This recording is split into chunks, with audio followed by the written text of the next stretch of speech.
بسم اللہ الرحمن الرحیم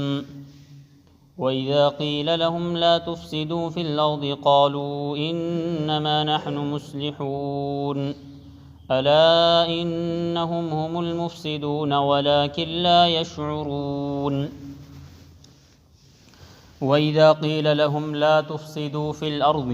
اور جب ان سے کہا جاتا ہے کہ زمین میں فساد مت مچاؤ، قالوا انما نحن مصلحون،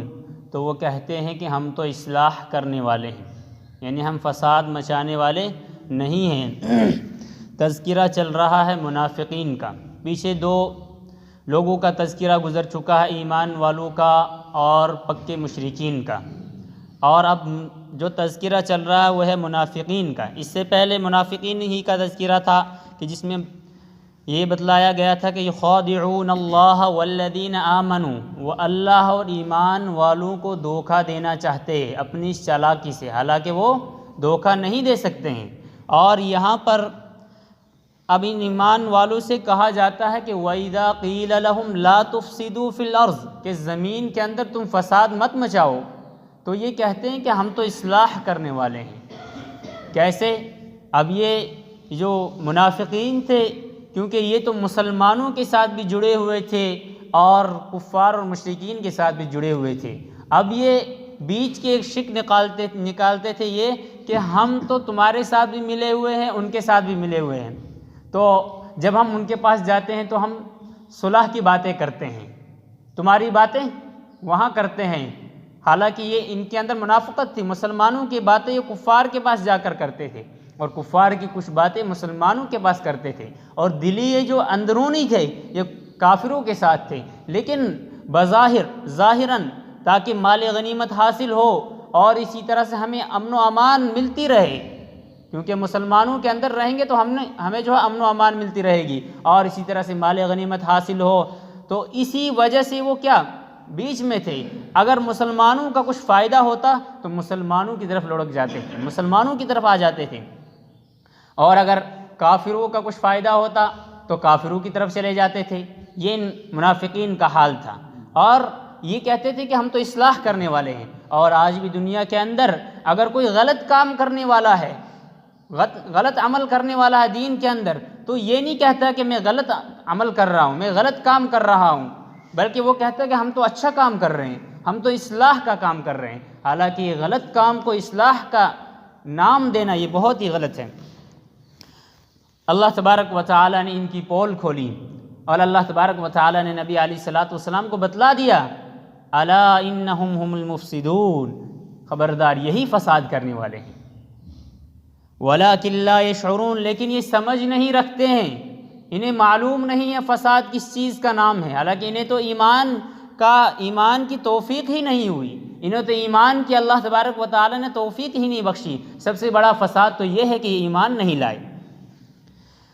آگے ارشاد فرمایا وَإِذَا قِيلَ لَهُمْ آمِنُوا كَمَا آمَنَ النَّاسِ، اب ان سے کہا جاتا ہے کہ ایمان لاؤ جیسے کہ اور لوگ ایمان لائے، یعنی جیسے کہ صحابہ کرام ایمان لائے اسی طرح تم بھی ایمان لاؤ،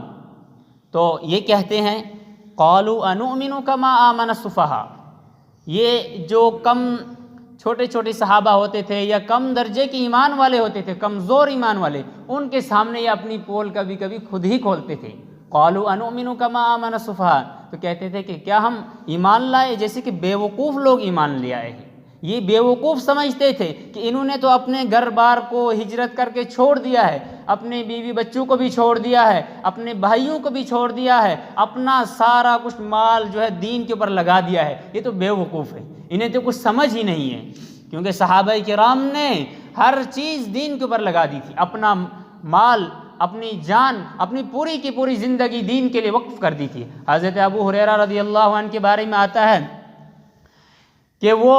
اپنے سب کچھ کو چھوڑ کر حدیث اور نبی علیہ الصلوۃ والسلام سے حدیث سیکھنے کے لیے وہاں آتے تھے، اور ان کو مرگی کا دورہ پڑتا تھا، ان کو مرگی کا دورہ نہیں بلکہ ان کو بھوک لگتی تھی، اور لوگ سمجھتے تھے کہ ان کو مرگی کا دورہ پڑا ہوا ہے۔ انہوں نے سب کچھ اپنا تن من دھن سب کچھ اپنے دین کے لیے لگا دیا، تبھی ان کے پاس کچھ نہ کچھ دین آیا، تبھی وہ دنیا کے اندر چمکے کہ آج ہم بھی ان کا نام لے رہے ہیں۔ اور اللہ تبارک و تعالیٰ نے رضی اللہ عنہم ورضوا عنہ کا مسئلہ ان کو سنایا،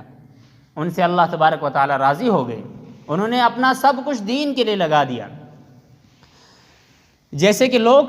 ایمان لائے کما آمن الناس، تو یہ کہتے ہیں قالوا انؤمن کما آمن السفہاء، کیا ہم ایسے ہی ایمان لائے جیسے کہ بیوقوف ایمان لائے؟ یعنی صحابہ کرام کو بیوقوف کہتے تھے، اب ان منافقین کیا حال ہوگا جو صحابہ کرام کو بیوقوف کہہ رہے ہیں۔ اللہ تبارک و تعالی نے آگے ارشاد فرمایا کہ جنہیں تم بیوقوف کہہ رہے ہو، جنہیں تم ناسمجھ سمجھ رہے ہو، یہ بیوقوف نہیں ہے۔ الا انہم هم السفہاء ولکن لا يعلمون، اللہ تبارک و تعالیٰ نے ایمان والوں کی طرف سے جواب دیا، ایمان والے کچھ جواب نہیں دے رہے ہیں، صحابہ کرام نے کچھ نہیں کہا ان کے اس مقابلے میں، لیکن اللہ تبارک و تعالیٰ نے ارشاد فرمایا الا انہم هم السفہاء، خبردار یہی لوگ بیوقوف ہیں، یہی لوگ، یہ جو کہنے والے ہیں نا بیوقوف، یہی لوگ بیوقوف ہیں۔ وَلَٰكِن لَّا يَعْلَمُونَ، لیکن یہ جانتے نہیں ہیں، انہیں اس چیز کا علم نہیں ہے کہ ہم بیوقوف ہیں۔ کیوں؟ یہ کیوں بیوقوف ہے؟ اس لیے کہ سب سے بڑی حماقت اور سب سے بڑی بیوقوفی تو یہ ہے کہ ایمان نہ لانا، ایمان کے اندر داخل نہ ہونا، سب سے بڑی بیوقوفی یہ ہے، کیونکہ اللہ تبارک و تعالیٰ نے انسان کو اپنے عبادت کے لیے پیدا کیا تھا، ایمان لانے کے لیے پیدا کیا تھا، جس مقصد کے لیے انہیں پیدا کیا گیا ہے، انہیں تو وہ مقصد ہی یاد نہیں، یہ بیوقوف ہیں۔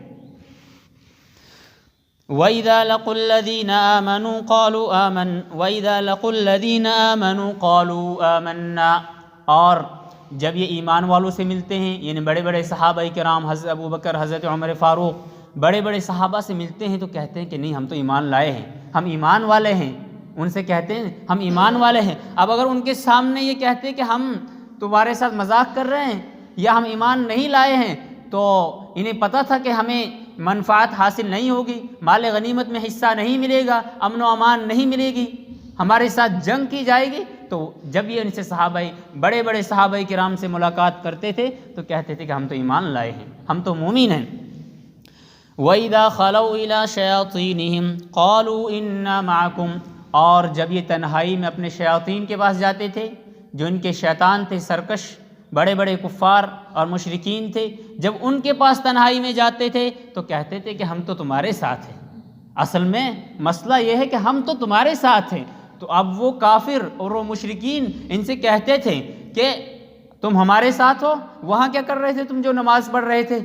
وہاں جب نبی علیہ السلام مسجد میں تھے تم وہاں کیوں نماز پڑھ رہے تھے؟ تم وہاں کیا کر رہے تھے؟ کہتے کہ نہیں، مسئلہ یہ ہے، اصل میں مسئلہ یہ ہے کہ ہم ان کے ساتھ بھی لگ گئے ہیں، ہم ان کے ساتھ بھی لگ گئے ہیں تاکہ تمہاری باتیں وہاں تک پہنچائے اور ان کی باتیں تمہارے تک پہنچائے، کیونکہ یہ بیچ والا کام کرتے تھے، یہ فساد مچانے والے تھے، اسی لیے اللہ تبارک و تعالیٰ نے ان کو مفسدین کہا ہے۔ کہا کہ اصل میں مسئلہ یہ ہے کہ ان کے ساتھ تو ہم ایسے ہی ہیں، انما، آگے ارشاد فرمایا نا، انما نحن مستہزئون، ہم تو ان کے ساتھ مذاق کر رہے ہیں، ہم تو ان کے ساتھ ایسے ہی کھڑے ہو جاتے ہیں نمازوں میں۔ اسی لیے اللہ تبارک و تعالیٰ نے دوسری جگہ پر ارشاد فرمایا کہ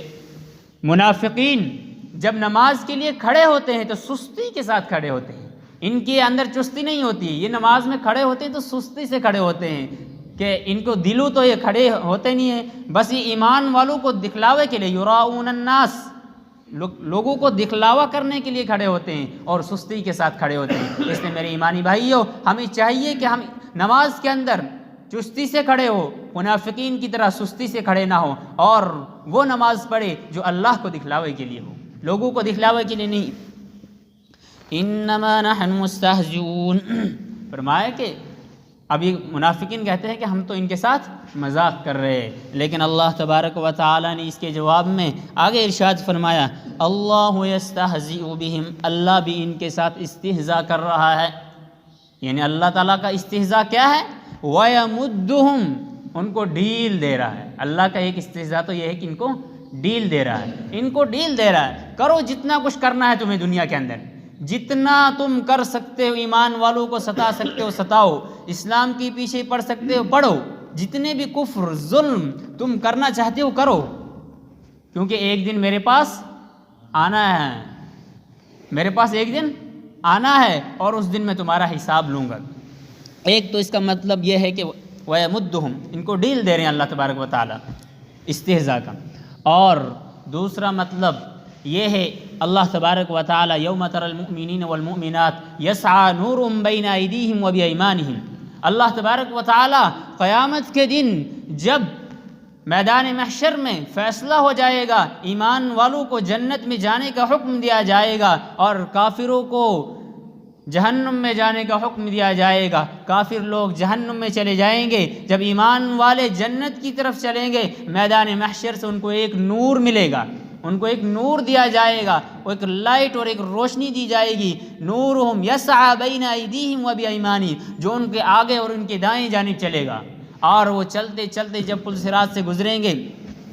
اور ان کا نور ہوگا،